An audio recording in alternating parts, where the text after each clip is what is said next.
Well, good afternoon, everyone. We have a very personal crowd tonight. I think I know all the faces on here, so that's a good thing. So we can really be informal. We don't have to be as formal as we are in the past. We have another busy person in our life, and his name is Charles Fever. And most of the busy people are the people we have on our calls. And I saw something the other day. I think this is our 30th or 31st Zoom session in the last 2 years. Is that correct? Charles has an extensive background. He's going to talk about the tree canopy here in Winnipeg as related to elms and other trees of that nature. But let me tell you a little bit about Charles. Number one, he's been here for 40 years in Winnipeg. He raised two sons, as some of you heard earlier here in Winnipeg, him and his wife. Well, he provided the financial support, and his wife did all the work. That's what they tell me. Second of all, he's a graduate of the Rutland School of Management in University of Toronto. He's got also an undergrad degree at Carleton University. I think he might have a couple of degrees from Carleton University. He's very active in the community. He's with Bike Winnipeg. He's involved with the Please, which is the sponsor of this organization. He speaks multiple languages. Beside English, he speaks Spanish, French, and Dutch. He gave us a few Dutch words the other day. I couldn't pronounce them if you paid me. But what's more important, he's very passionate about this. And this is kind of personal to me because I grew up in a place called Highland Park, Michigan, which was called the City of Trees. And the canopy was so thick in our neighborhoods when I was a kid, I would actually hide under the trees so I wouldn't get wet when it rained. So I can see how you can see the deterioration of trees in our community, how it can affect you. So with no further ado, I'll turn it over to Charles. Thanks, Rod. So I'm part of Trees Please Winnipeg, which is a coalition of groups, citizens groups in different parts of the cities who have been trying to plant trees. So, we've all done little initiatives to plant trees on our city boulevards or in parks. And we realized, that we were not going to win the battle, out there planting our trees in our little neighborhoods, that really there has to be a change in the way trees are managed in the city. And so we got together and we've sort of formed a lobby group for better management of trees in the city. And that's what I want to talk to you about. We're concerned is because in the last few years, we're losing an average of 5,500 public trees every year. So by public trees, I mean these are trees either in the parks or in the boulevards. Doesn't even count the trees along the river. And it's owing largely to pests and diseases. You've heard about the elm bark, the Dutch elm disease. And now there's a couple of diseases that are taking down the ash even more quickly. And the way the city forestry department, which is a wonderful department, have responded is within their limited budget, they realize that the most important thing to do is to get the diseased trees out as quickly as possible, because these are contagious diseases, and they will infect the trees next to them. So they have been using all the budget they have really to remove trees and not replace them. So that's why only 1 in 5 of the public trees removed were replaced in the last few years. And that's why you're seeing a real change in our canopy. So here's a picture of over the years, and you can see that in the past few years, the city urban forestry department has really been more aggressively removing trees, but they haven't been more aggressively planting trees because they have limited money. They're wonderful people, and they've made a choice to try to stop the disease, to try to slow down the disease. They can't stop it, and the consequence is they're not planting trees. Now on my screen, the slide has changed. Has yours? Yeah. Okay. So far we've been talking about public trees, but actually the majority of Dutch elm disease removals are done on private land. So that's the gray bar at the top there, and so there's as many trees in total coming off private land as there are the combination of Dutch elm and all other trees coming off public land. So again, that's just the ones that the city removes, right? Because they will come on your property and take out a sick tree if it's a Dutch elm. So that's why we're experiencing the loss we're experiencing. There's one other cause of loss in Winnipeg, and it is development of all kinds. This is a picture taken about a month ago of a new intersection they're building at St. Mary's and the perimeter. And they just went right through a forest and just plowed under the forest. You can see it there, crushed under where the tracks of the machine went.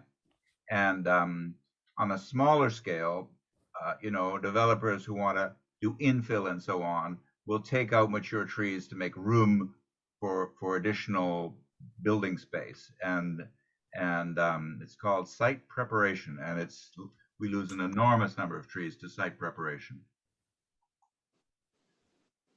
So the other problem is even the ones that they don't deliberately take out, they kill a lot of trees in the process of their building. So this is my house here, and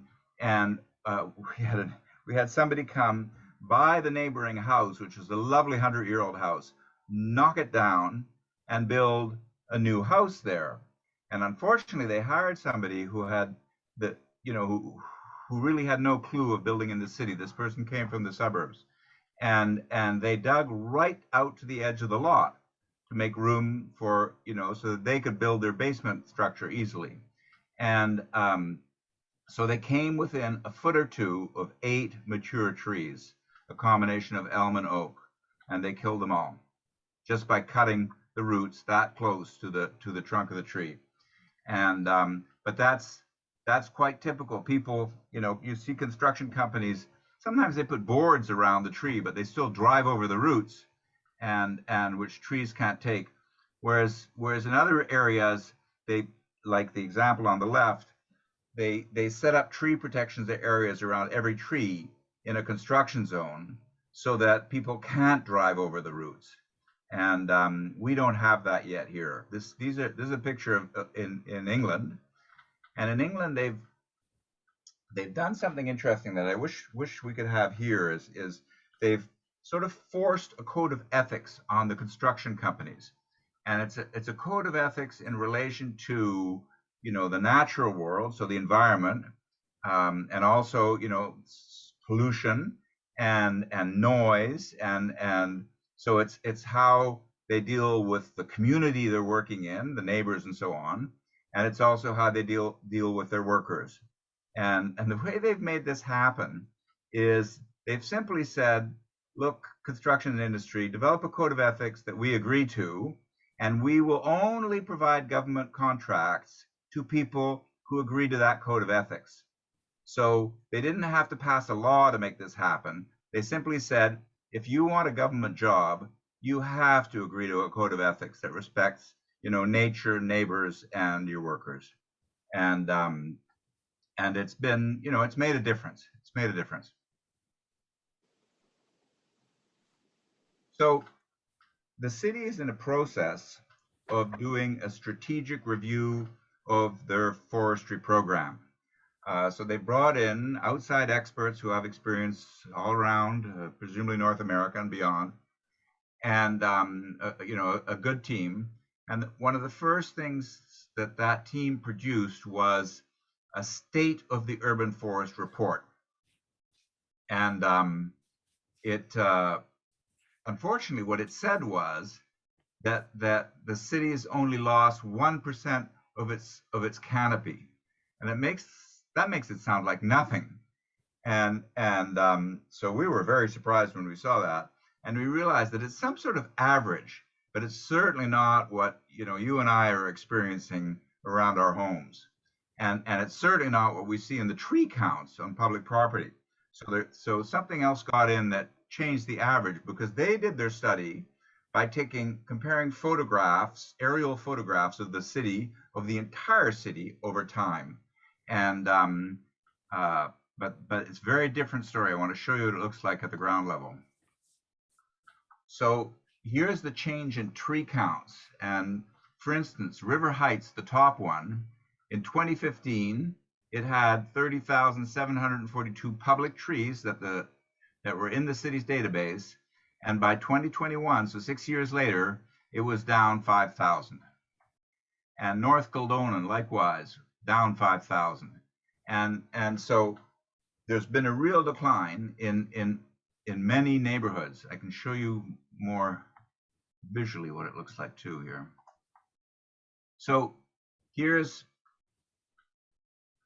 here's a list of the wards in the city, and it turns out that Waverly West at the top there has had a 27% increase in trees for some reason, in public trees. I have no idea why. Maybe anyway, I have no idea why, but it sort of throws the numbers off. Whereas Daniel McIntyre down at the bottom has had a 20% loss of trees from 2015 to 2021. So it's really variable across the city. You know, in San Vital and Transcona here in the middle, not a lot of change. But down here, Fort Rouge, River Heights, San Boniface, Menarski, Daniel McIntyre, huge changes. So let's see what that looks like on the ground. Here's a picture of it from the point of view of the map of the city, the wards in the map of the city, and green are the ones that have had an increase in trees, and dark red are the ones with a decrease. But let's get much more specific than that. So looking at Menarski, which is one of the worst affected, is the worst affected ward, all these little crosses on this map are trees that are gone. And the green ones are American elm, and the purple ones are ash. And you can see that Menarski clearly had a lot of elm, and they've had a terrible problem with Dutch elm disease. So this little yellow circle shows where we're going to go next, looking at Google View. So this is Google Street View, and at the bottom you see what the street looked like in 2007, which is the first picture available from Google Street View. And above you can see what it looks like in 2018, which is the most recent one available, summer one available for that street. And it's the exact same piece of street. And that's what residents are experiencing, is a huge loss of trees. And there's a few little ones planted, and you know, maybe half of the little ones that they plant actually succeed, but a little tree is going to take a long time before it fills in for a big tree. So here's the fourth word, Fort Rouge, East Fort Garry. And I'm sorry, it's two maps because of the funny shape of the riding. It's two maps, one here, one on the left and one on the right, that shows the total. But it's got a mix of elm, and over here, I guess this is San Boniface over this side of the river here. But there you can see where they lost ash. That purple is ash. And the black are other. But you can see that Fort Rouge, again, is very much about elm missing. And let's look at the street. Here's the street view, very close to my home. This is McMillan in 2007, a typical Crescentwood River Heights street. And here it is in 2019. Huge bare patch, completely changes the nature of the neighborhood. It's disgusting. Yeah. And very few new trees planted. So moving out to St. Norbert, Seine River, this is sort of average loss, and you can see it's different trees. So it's in St. Norbert here, there's a lot of black, which means other than ash or elm, and there's a bit of ash. But it looks quite different on the street too, because here's what you see. So here's 2007, and so St. Norbert, quite a new neighborhood, so they've got, you know, trees that are sort of semi-mature, and then boom, they lost them, and now they got little saplings again. Wow. And it looks like a brand new neighborhood. And so even out there, they're feeling it. They're feeling it differently, but they're feeling it. So St. James, I think some of your members are from the St. James area. A mixed picture, combination of elm in some streets and then ash in other streets. And then over here on the left of the picture, there's other. And let's look at a street picture here. Again, here's Olive Street in St. James, 2012 and 2021. and you can see the devastation that people are experiencing. So we showed this to councillors because we were very worried that they were going to have the impression that 1% canopy loss wasn't the problem. Well, it's a huge problem. And if their people are complaining, it's because they're facing a massive change, like the bald spots. So interestingly, our neighbor, Selkirk, has done a project with the Prairie Climate Center to really look at how to deal with climate change, and particularly how to adapt to it. And so they're foreseeing heavier rainfall events happening because of climate change, and then heat waves. You know, times in the summer when things get very hot, and that's above 32 degrees or higher. So obviously we're going to have the same problem because we're in the same neighborhood. But Selkirk has planned on it. And so they've established a street tree policy coming out of their review of how to adapt to climate change. And they plan to proactively manage the city's street trees in a cost-effective manner, ensuring the greatest environmental, economic, and social benefits to residents. And you know, they foresee that the trees will help protect road infrastructure from heat and ultraviolet rays. And they also want the trees to be designed to relieve pressure on the storm drainage network. So they are really integrating the trees into infrastructure. And that's what we, Trees Please Winnipeg, are saying. Come on, Winnipeg, get on this band. You know, get on this page here. So we have a municipal election coming up, and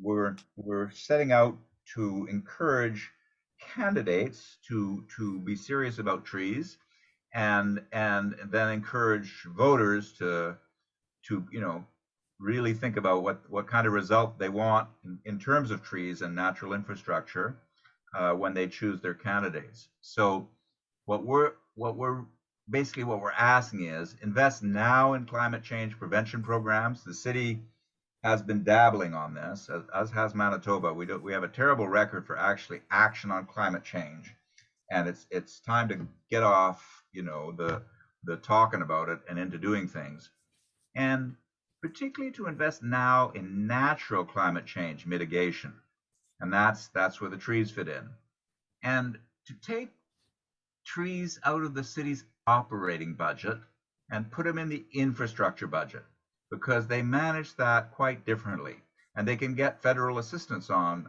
infrastructure. They don't get much on operating.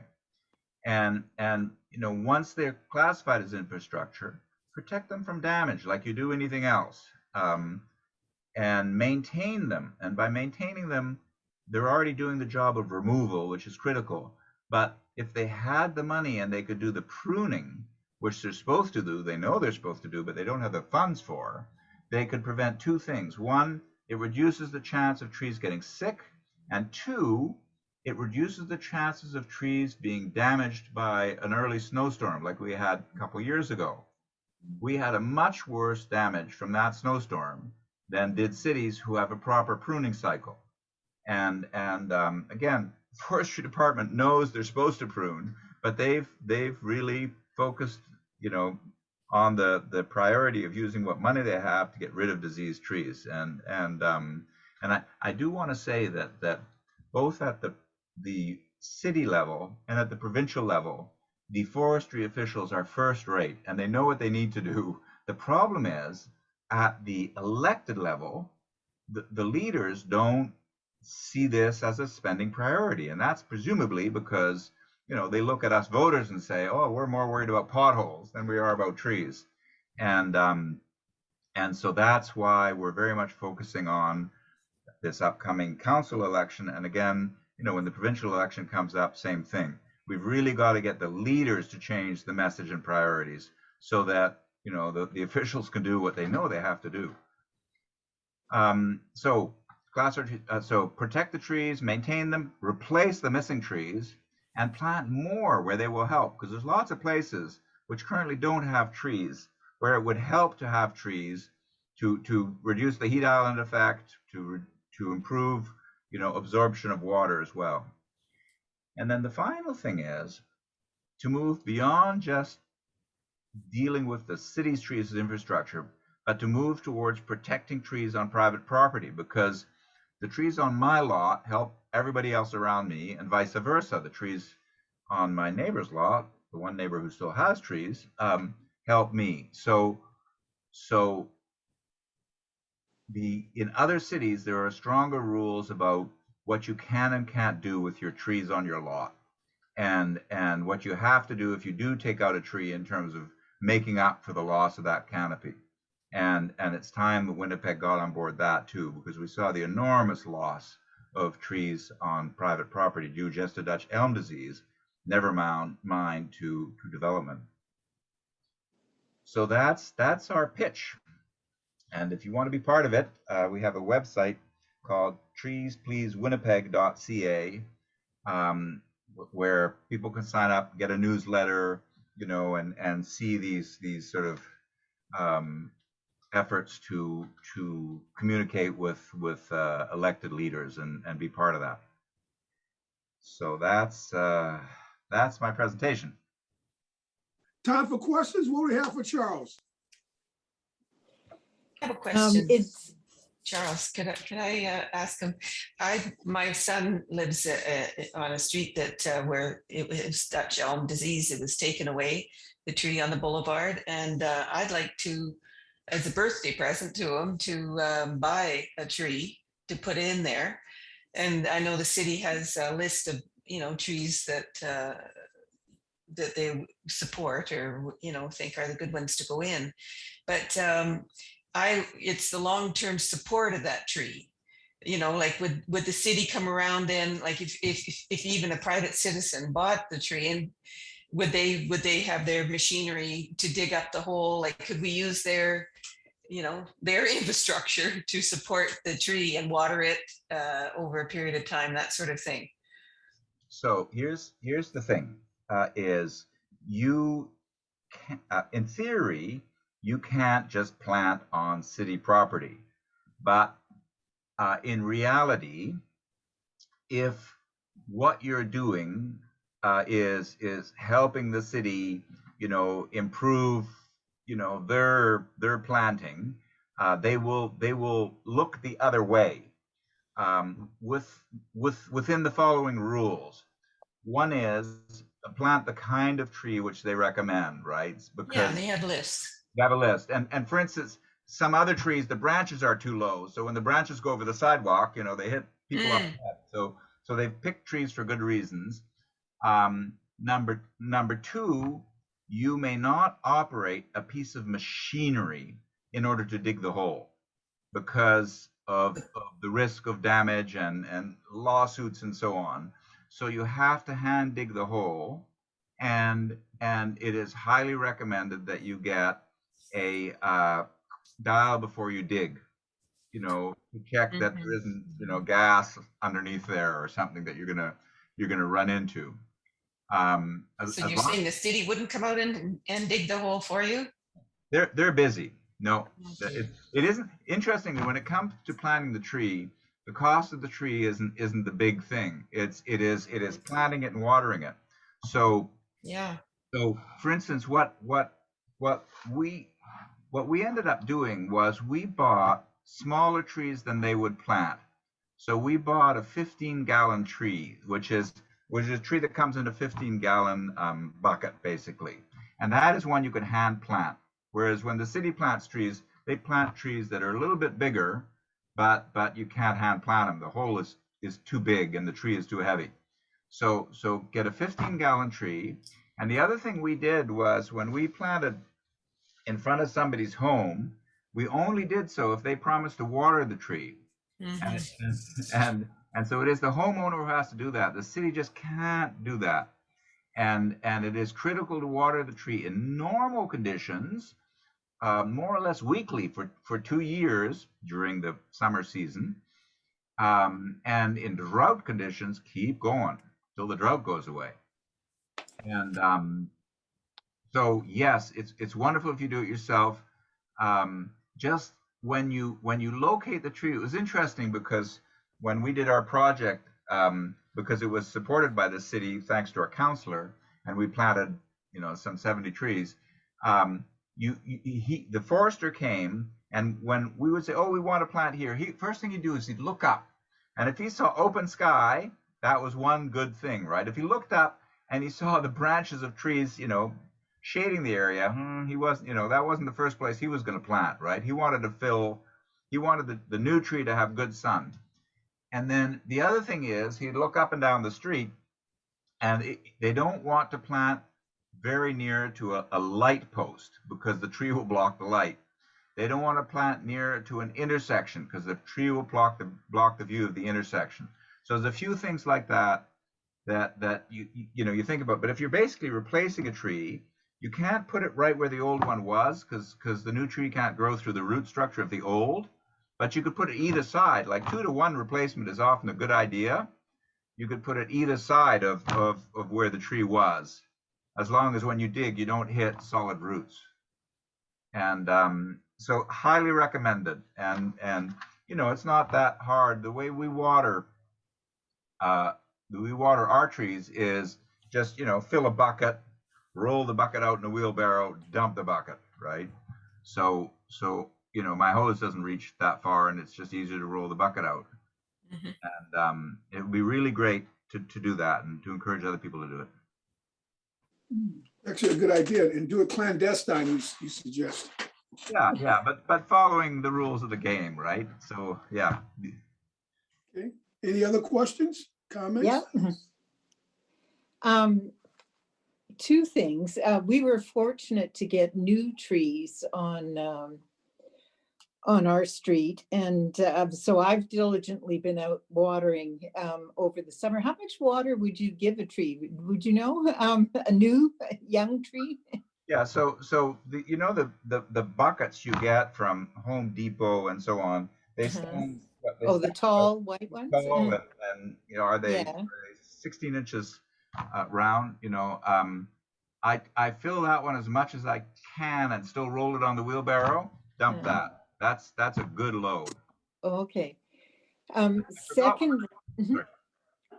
I was going to say, secondly, my son's an architectural historian, and there was an issue came up where he did a little research, and they were talking about Polson Avenue, which, as I recall, is an EK, and it was wider, and they had a green space and no trees. And so Jeff got a hold of, I thought it was city forestry, and said, like, it's a lovely big green space, but there's no trees.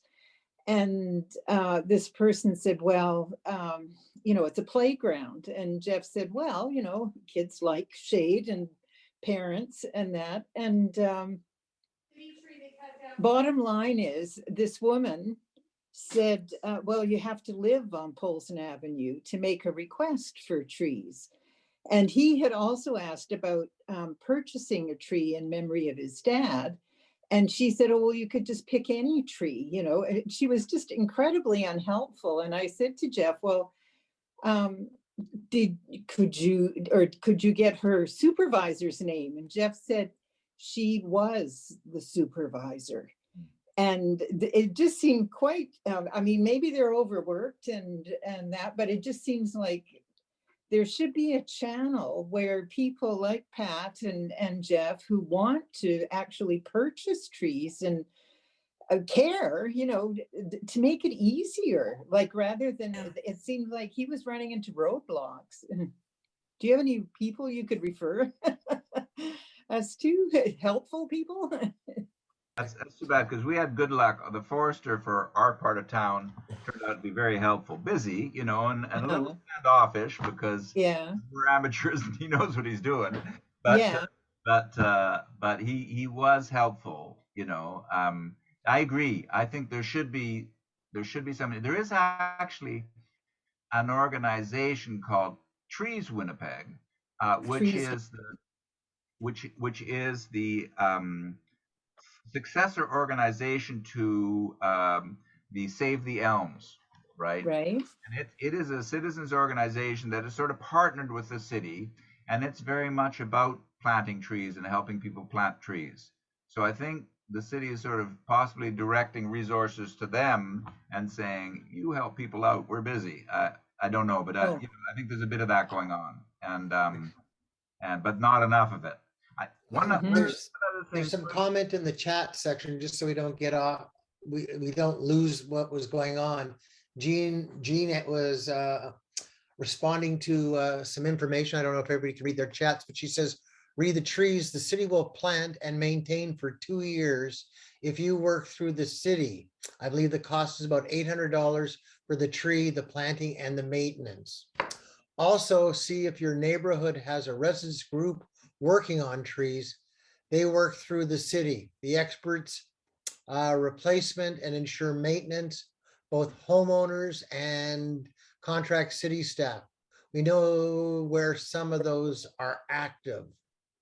And then her last statement, she said about the watering, way to check, rewater, scoop below the wood chips around the base of the tree, pick up a handful and squeeze to see if it's moist. So that was just Jean's comments about Okay. the trees and water. So I just didn't want to lose that because she can't communicate other than that. Just to add to that, I had a tree removed about a year ago. Does the city have a responsibility to replace that tree, or am I responsible for it? Oh, the city should do it, but they don't have the money. So if you want it done and it's, you know, it's within your budget, do it. Okay, yeah, that makes sense. Is there a limit to a number of trees you can plant on your property? On your property? No. Yes. Oh, okay, that's good to know. But on, you know, on your boulevard, which is city property, you know, you want to sort of respect the distancing and so on, the way they do it. You know, Jerry brought up some interesting, in my neighborhood, on Park Boulevard, we have this huge boulevard and there's no trees on it, maybe 10 trees on it. I'm quite surprised. I think I'm gonna start planting trees on there, clandestine style. Absolutely. Yeah, I'm surprised by that. I never thought about that when you said it's green space, but there's like these bushes we have on there. So you see, that's what we did here at Peanut Park. Was that the park was getting very run down because the city doesn't have money to really maintain those little park green areas, right? So they have a program where you can adopt a green area and work with the park planner and say, okay, here's what we want to do. And so we had a you know, part of our group, a landscape architect, sort of draw a little plan and say, you know, we'd like to bring this park back to where it was originally when the whole neighborhood was, you know, glorious and new.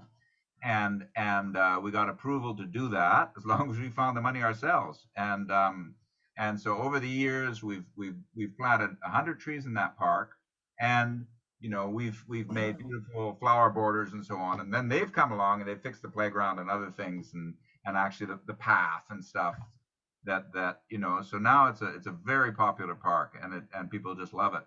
So you can do that too. You can adopt a green area. And it was great for our neighborhood. It really pulled us all together because, you know, we were all working together to raise the money. We didn't do much of the physical labor ourselves. You know, we tended to raise the money and make it, you know, so we have parties to raise the money and all kinds of things like that. Brought the neighbors together. It was a great event. You know, you mentioned earlier about how the city may have miscounted trees. 1% of the trees were missing and so forth. Did you get a chance to see the report to see how they came to those numbers?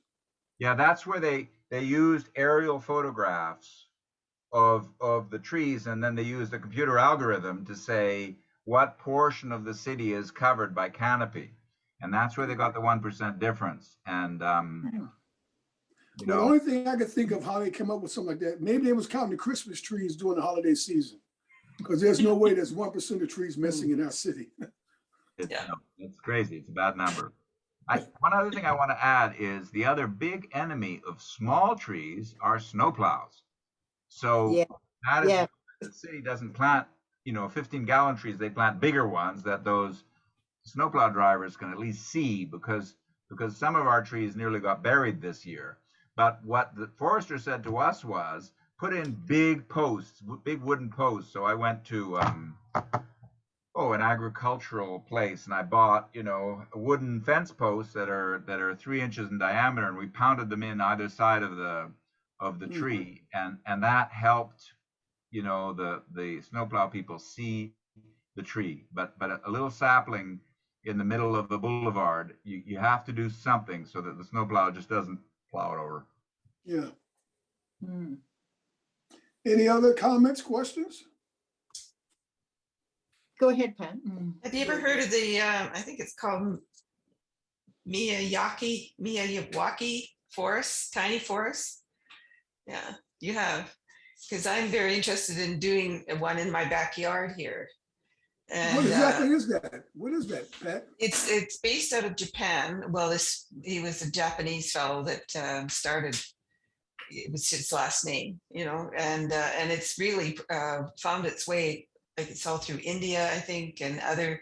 I saw a YouTube of this fellow from India that did one in Holland for people there. So it's made its way, and I think we have one in Canada in Haliburton, Ontario, and I just have some feelers out to try to find out about how that practice there. But I haven't yet found out how, like they scoop out, you have to get the ground analyzed and as to what it needs. And then there's 3 or 4 things that need to go in to the, and as well as, you know, and they have 4 different layers of trees from small shrubs up to, you know, the large ones. And it becomes like it's a real forest that's thick as, you know, can be. Some of them in the world, I think, have walkways through the middle, like they've planned it that way. But most of them are, you know, and it just becomes really a place for your rabbits and, you know, for the wildlife in the area to habitate. Yeah. So I think it's a fabulous project. And the thing about them is that they grow to incredible sizes within a few short months. Like, you know, as compared to the normal growing span of our trees. So I'm really looking into this and I want to get that started. I don't know if I can in time for this year because there's a lot of behind the scenes kind of stuff I need to find out. And I'd hope to work with a group as well doing this because it's, you know, a lot of work for one person to be taking on. So maybe Winnipeg Trees would be your group might be interested in that, eh? Yeah, not so much ours, but the Winnipeg Trees people who are more oriented at helping people plant. Just the concept of that is that if you can plant a forest of trees and bushes that help each other out, it's much more self-maintaining than these individual little saplings, you know. So you really plant quite a dense little forest and then they help each other out. And once they get started, away they go because a forest is much stronger than a tree. Yeah. That's actually, I've never heard that concept. That's interesting. It's spelled Miyawaki. Miyawaki.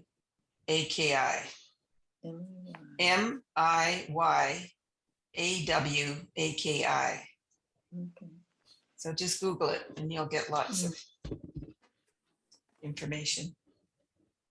Charles, Thank you. That's very good what do information. you know about the history of like we have such a wealth of riches of trees, or we did have, you know, when I was growing up, and now like our street is bare. A lot of people walk over to the next street, I know, which has fully developed trees in the summer to walk, and that sidewalk is almost crowded because it's shaded. And so how were we so fortunate? I mean, did they have more money for trees, or were there fewer road maintenance costs and that sort of thing?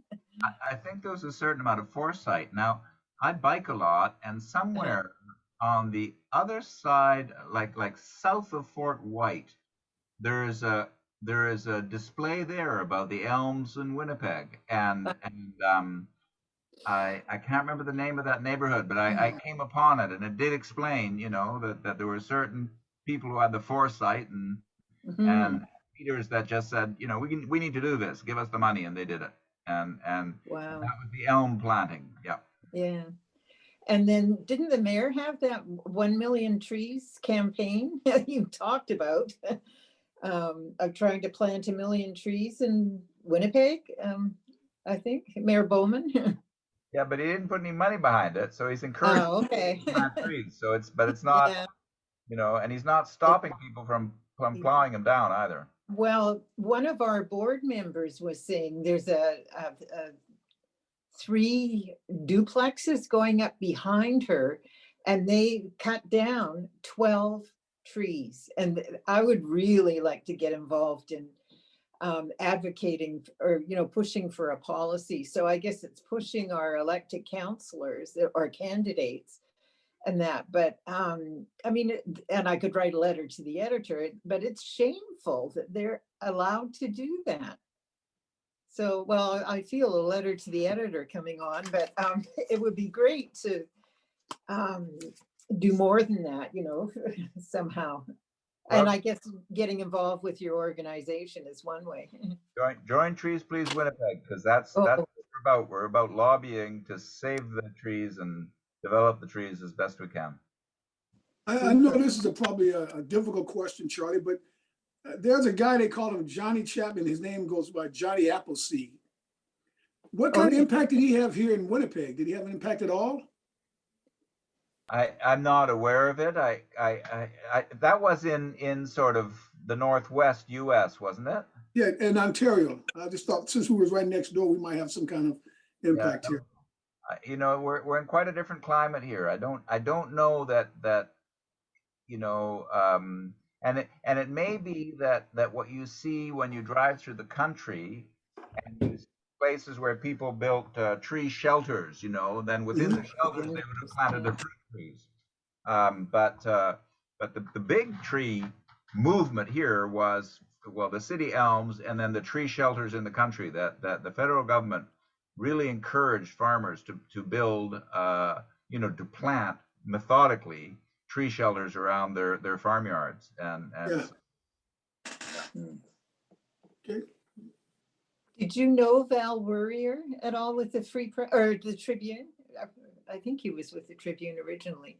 He was a columnist, a newspaper columnist, and I think his daughter got the Save the Elms organization going and that. But boy, you really have to fight hard, because I guess a younger generation too, if they've never seen it or experienced, lush green growth on the boulevards, they don't really, it's like Joni said, you don't know what you got till it's gone. That's really something. Actually, I was going to say, we have a lot of elms on our street, and about 2 years ago, our neighbor's elm had a branch that just fell down, and the city came and took the branch off, and they said that they'd have someone come and inspect it to see if the tree was okay. Well, they just came back and they just chopped the tree right down, and nothing's there now. So I have to talk to my neighbor to see if he wants to plant something, but I can't believe the difference it makes in my gardening in my front yard just from this large tree next door. So yeah, it's amazing. So you really want to protect the ones in front. Yeah. Okay. Martin, you want to talk about our treaty one?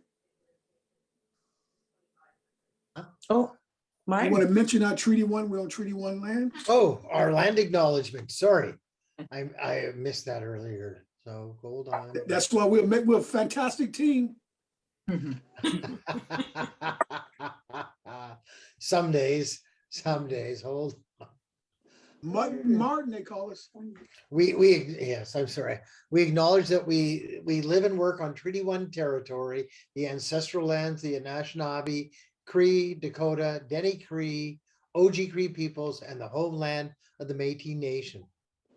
We commit to pursuing opportunities to make our community a better place for everyone who lives here. Thank you. Thanks. So the other organization was Trees Winnipeg. Is that correct? I think so, yeah. To plant trees. Yeah, that help people plant trees, yeah. Well, I put the treeswinnipeg.org link in the chat. So that's there. Good. And that brings us to our hour. Well, once again, Charles, thank you very much for this second session. Yeah. It was very personal because we have a small group, which sometimes is to our advantage. So once again, a big round of applause for Charlie. Thank you. Oh, Thank And, you. It was we have to- really very You're one interesting. of those presenters we have to bring back again next year. Well, it's a For pleasure sure. having the group. Nice group. So on behalf of the South Winnipeg Senior Resource Council, which provides information, which is an information hub for, we like to say senior citizens, I like mature adults better. Welcome, thank you, and we'll see you next time. Enjoy your weekend. All right, stay dry.